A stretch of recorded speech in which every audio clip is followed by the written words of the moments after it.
Hey all, so first war of the new season. Ready to go, and I actually have quite a few interesting fights for you here. I swear I don't intend for this to happen, but it kind of did again. Um, I've actually heard some discussion about this that not everyone is familiar with the way that higher tier war alliances tend to assign every single fight on the map to the detail level of use this champion on your team for this fight, use these pre-fights, use this gray boost. And I realize that's not for everyone, but doing that rather than either having set paths or saying those paths look good and then not doing that level of micromanagement will often, in our experience, shave off a couple deaths per war, and so it's worth it to us. But the process for that, for me at least, is usually to start with the hardest fights on the map, which is often, the boss or certain other difficult minis, and then to go, all right, here's who we need to send for that, or at least here's a couple options. Let's assume we have the best option available, and then let's work backward from that. And that's kind of how it worked this time. So we saw a Mangog boss. Last time we saw Mangog, I took him with Torch with Reed pre-fights. And right next to that Mangog boss was Spider-Gwen on 55 and MODOK on Polka Dot Power. Both fights I've taken many times with Killmonger, so I'm like, all right, probably taking Reed, Torch, Killmonger. That makes sense. And then we work back from there. I was like, oh, there's a Sasquatch on Encroaching Stun 26. I'm definitely taking that with Torch, like I usually do. And then I just kind of fell into the other five fights, and here we are. But just in case that process was interesting for anybody, let's go ahead and get into this first one. So I made a small mistake here. I used Petrify and Debuff Siphoner for Sorcerer, and that was because I was trying to make sure Mystic Dispersion didn't get out of control. But I think I probably should have used Suppression and Petrify, or sorry, Suppression and Debuff Siphoner, because she is gaining almost nothing from Mystic Dispersion. I'm not even sure if this person is running it, and I'm having to wait longer than I should to get her close to a bar of power so I can safely push her over and then throw my special to make sure she doesn't gain a bunch of furies. So you see me waiting here, and that waiting also means that I have longer in between my heavies, and therefore I am less safely resetting my debuffs. And that's potentially problematic, especially if you do what I just did there and get out of the way of a heavy, and instead of coming in and countering it and then throwing a special one, you just throw a special one into the wind. And so I lost my pre-fight debuffs. Really not happy about that. Thankfully, she's thrown enough special ones that that counts as a debuff. So I have one guaranteed there. And if I can keep on top of these special ones, I get three more from there. I could leave this fight with as many as, now that she's thrown a special two, she could have as many as 6 debuffs on her, which would take me all the way up to 8 charges. But I hit her one too many times, I landed a crit, didn't get to throw my special one, and so I came out of here with 2 debuffs, and since I spent 2 pre-fights, I completely broke even on the fight that I was intending to use to charge Reed. Not an ideal opening. So I could have played that better, but I also think I probably should have picked different pre-fights, and I will remember that next time. Heading into this Immortal Hulk, I've taken this node plenty of times with Killmonger. Unfortunately, that's not even the first time that I've missed a parry or had it fail right off the bat and eaten a combo from him. Luckily, Indestructible took the blunt of it, but an annoying opening all the same. That heavy took weirdly long to charge, but it's okay. We're staying on top of the counters. We're going to eat some brute force here. It's not the end of the world. We have plenty of health to play with. He doesn't have any furies yet. So one thing I may consider doing is actually intentionally blocking some more hits to try and take us over our next bar of power without him getting more furies. So you see there, I landed a parry and then backed off, gained some power, then was able to parry again, throw a light attack, and immediately throw the special. He still doesn't have any furies. Now the trade-off is that if parries go weird, like whatever just happened there, I guess that's not even a trade-off. That was just some confusing block timing on my part. So we did eat some brute force. But I feel pretty good because you can afford some brute force damage on this node. What you cannot afford is even one mistake if you let the defender stack several furies. So that's kind of what I'm going for here. Even if I mess up this stage right here and do something stupid like that and hit into iHulk right as he basically phases out, I have no idea what I was thinking. But even if I do that, I would have survived a full combo from him because we had played the node, given him no furies, and we would have been able to recover. So, couple mistakes on those early fights, but still both solos.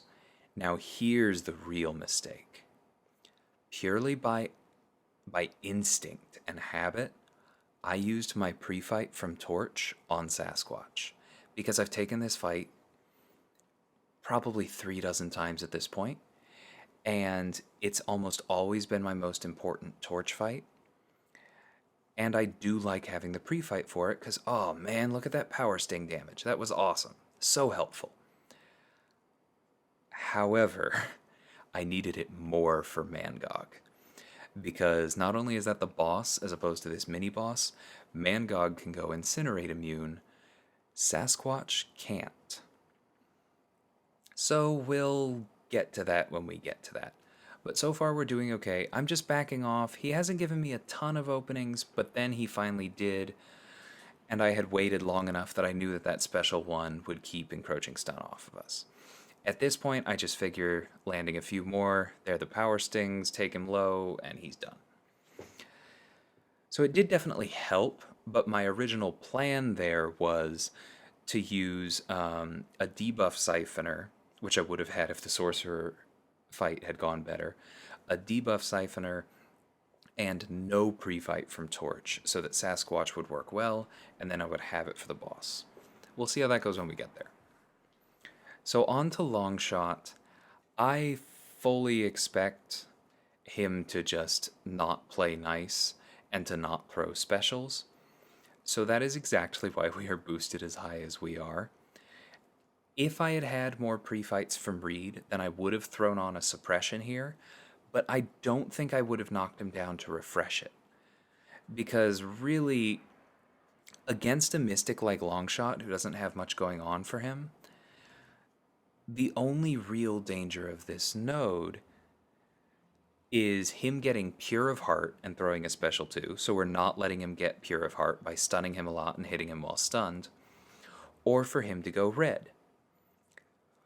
But if we stay on top of our parries, stay on top of our medium lights, and therefore inflict as many incinerates as possible while giving him as little power as possible, and also taking advantage of the fact that I have the Petrify Mastery maxed, and therefore we're hitting him mostly under stun, so he's gaining less power, that's why we were able to get to our special 3 right as he got to his special 3, so if that combo had not finished him, then the special would have. And that is honestly how I recommend playing that, because you just don't engage with the spite node at all. Toodles. So on to Punisher 2099 on Kinetic Transference and Aspect of Evolution. This is the one fight I had not actually taken with Reed yet. However, at the end of last season, I did take a Green Goblin on Kinetic Transference in Section 1, and so I knew that Petrify would blunt that node enough that these multi-hit specials shouldn't get out of control. However, the key with any fight like this that will get harder as it goes on, because Aspect of Evolution is just annoying, when you're using Reed, like when you're using Magic, is to use that power start because you want to get your first special 2 off as quickly as possible. And now we get it up before he can ever throw a special 1, so the kinetic transference, when he finally throws his first special, will be cut by 80%. So there we go, he gained barely any power from there. We are also up to a pretty significant evade chance at this point, so the combination of kinetic transference being cut by 4/5 and us evading a good chunk of the bullets means that Punisher basically can't do anything on this node. Except, of course, gain block penetration from Aspect of Evolution and chip off our health a bit. But that's alright, I'm not using Reed on anything else. We are crushing things in the HP race side of things. Now, if he hits into our block, he'll actually lose power. Yeah, we're good. As soon as he triggers his own healing, we have 3 Petrifies up. I have Max Despair. He basically finishes himself off with that heal. On to Yellowjacket. I think this Yellowjacket might have actually been here as a ghost trap. I'm really not sure, because she probably still could have taken him. But he does reduce the damage of unblockable specials. He kind of has some Nova-like text in that way. I'm really not sure, but I think that Killmonger is one of the better counters for him here, because you're not really planning on doing a ton of blocking. And so then it's just don't get hit by his special 1, right? But you can kind of see me agonizing over which pre-fights do I use here? How dangerous is this? Do I need to bother blunting the kinetic transference? I go ahead and do it with the Petrify, but I'm not sure I needed to. The only one I really went for was Debuff Siphoner, because that's going to make any bleeds that Killmonger lands hit that much harder. And basically the only way that this fight does not go well is if it goes on long enough that Yellowjacket goes into meltdown. So that's the one thing we want to avoid. But we're boosted pretty high. We've got Debuff Siphoner. I'm making a point to let this Indestructible fall off, although I did go ahead and throw that heavy to refresh those. But I let the Indestructible fall off so that now I can do this, step back into a special 2. I have my Indestructibles up, and it actually did full damage. And I needed those Indestructibles because apparently I just forgot how to dodge that special there for a second. But thankfully, blocking it is better than eating it. So he's dancing a bit, but at least the special 2 evade is nice and easy. At that point, I knew my special 1 animation was too long to knock him down before the debuffs expired. So I just held on to it and kept building back up to the special 2. I could have thrown it, but I don't really need Counterpunch because Counterpunch is at its best when you want to block. And now that Kinetic Transference is back up at full strength, I very much do not. So we go ahead and go for the L3. Don't even have Reverb up, but it doesn't matter. This does plenty of damage. If he had lived through this, he would have instantly died from deep wounds damage before the bleeds even ticked. Slightly longer than some other fights I've taken with Killmonger, but I think a very, very good counter. On to MODOK. I've taken this before. It is one of the harder placements because you are not gaining power as normal, so you can't just rely on spamming the special 1 for openings. You also cannot dodge in or dash in too quickly after the heavy and eat the last hit of it. I'm glad that didn't land an Incinerate, but yeah, not great. So the real challenge in this fight is that you do have to basically just rely on hitting into his block for a while until you can get him to a bar of power, and that often means blocking some combos and baiting out some heavies, which is why I go with the regen boost for this one, because I just expect to take some block damage. But now we have True Strike up, and so it's effectively over. We are going to block a few more hits in here, because Not only do we need to make sure that he throws his special, but we also do not have unlimited openings because we've been moderately unlucky with the bleed proc so far, and so just haven't been gaining a lot of power. Because of that, I actually risk the backdraft there. I was watching for him, and I like to think that I would have caught it if he hadn't come in, but that's hard to guarantee. Backdrafts are always safe if your reflexes are fast enough, but I know my own limits, and I know that that was a small risk. Anyway, now we have the counterpunch up, and we seem to be landing more crits, so we're getting more bleeds. I feel very confident about closing this out well. Bit of a slow start on that setup, but still under 2 minutes, and a lot of damage was done in a short amount of time there once I got the True Strike.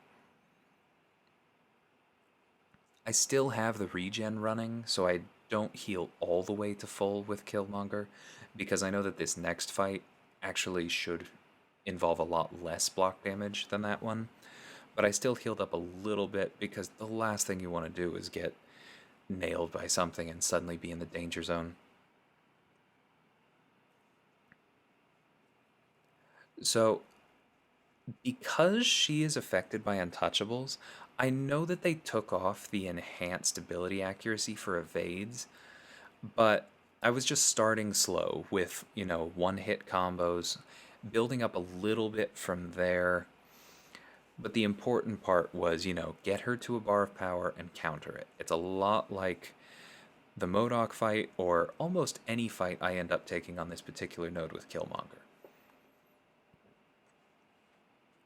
Except in this one, we are gaining power normally, and so we have access to all the counterpunch we want, and therefore all the openings we want. Additionally, we can get True Strike off of Spider-Gwen's Special 2 as well as her Special 1, so this is an extremely safe matchup. I could be taking slightly less block damage if I were going for parries to activate the counterpunch every time, like I did there, but the timing feels slightly smoother to me if you just outright block it, and so on my early ones I was still kind of playing it safe, making sure I was in the correct rhythm. So on to the boss. Like I said, I messed up. I used my pre-fight where I shouldn't. I was not lucky enough to get it back. And there were not a lot of other options for this boss. We had another torch, also without a pre-fight. We had no magics, no voids. And so I kind of thought through this a little bit, and I went, alright, I'll make sure to use the Petrify and the Suppression as last time. I'll refresh them with heavy counters. I'll also throw the debuff Siphoner, because it wouldn't have helped me last time. That heavy caught me completely off guard. That was just way faster, and he hadn't hit into my block yet. Totally my bad. But that's why we use Indestructible, right? But the idea here was that as long as I kept heavy countering him enough, I could build up to my Special 3, and when he goes into his Berserk mode, when he gets the Unstoppable and the Unblockable, I know I'm going to use a special to cancel it anyway, but I was hoping for it to be the Special 3 that I cancel it with. I threw the Special 2 there, despite that not being part of the plan, because I was worried that he wasn't going to give me an opportunity to heavy counter soon, and basically the way I saw myself dying on this fight was losing those pre-fight debuffs. So in my opinion, it was worth throwing the non-ideal special to keep them refreshed. Now in a second here, you'll see why the Special 2 was not the ideal one. Because when he gets his Unblockable Unstoppable, he becomes immune to Incinerate. See that? Energy protection? And that means that our damage output is going to go way down. So we've removed the Unblockable and the Unstoppable, and now the Incinerate immunity is starting to tick down, as you see. But if we had canceled that Unblockable Unstoppable with the Special 3, we would have been in Nova form, and therefore we would have been bypassing immunity and doing power stings as well. That also would have been true if I had had the pre-fight, but I'll stop talking about that. Anyway, this second cycle through, I'm not sure at this point whether I'm going to get him down before he goes to 10 again. So this next time I really want to make sure I have the special 3. He was a little rude there, throwing combos and double mediums into block without giving me the great heavy counter options, but we're still chipping him down.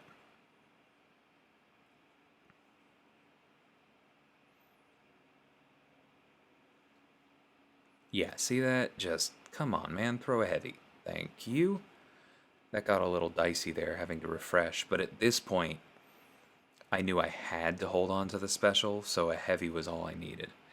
If he hadn't thrown that heavy, I probably would have let them expire and just gone nuts on my baiting game to make sure he didn't throw his special too. Anyway, this time we have the special 3. This won't kill him because of all those adaptive buffs, and Torch's special 3 just doesn't do a lot of damage anyway. But it will put us in Nova form, it will apply that Incinerate, it will apply a Power Sting, and you can see how that's chipping him down. Because we have so many Smolders at this point that it actually kills him even before we land that next heavy. So, still a good counter. I had my strategy, I knew how I needed to compensate, but that was not ideal, and I honestly would not recommend it.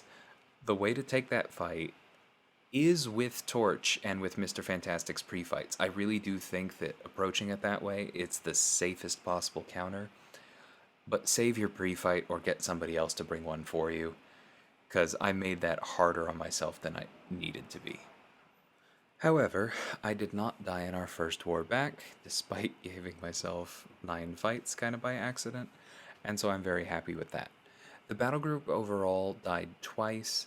Neither of them were the kinds of deaths that those players consider okay, but you know, it is the first one back. Stuff happens. I'm sure they'll both be fine moving forward, and we're not really worried. 2 deaths isn't terrible. The Alliance overall did have a bit of a rougher day. We've still got some rust to work off, and PBT, our opponents, crushed it. I think they were at 2 deaths for a very long time, even after they had finished one of the battle groups. I think they ended up dying 6 times overall, but I think the last couple came after the gap had already opened up, and so they knew they were ahead. They probably could have gone lower if it had really been close. So, incredible performance by them, full credit, they absolutely deserved the win, and we'll just need to tighten up a little bit going forward. Thankfully, we are in T1, Tier 1, and so we did get the better multiplier for this, and we will stay in Tier 1. We'll see what the next war brings. And of course, I will let y'all know how that goes. Take care.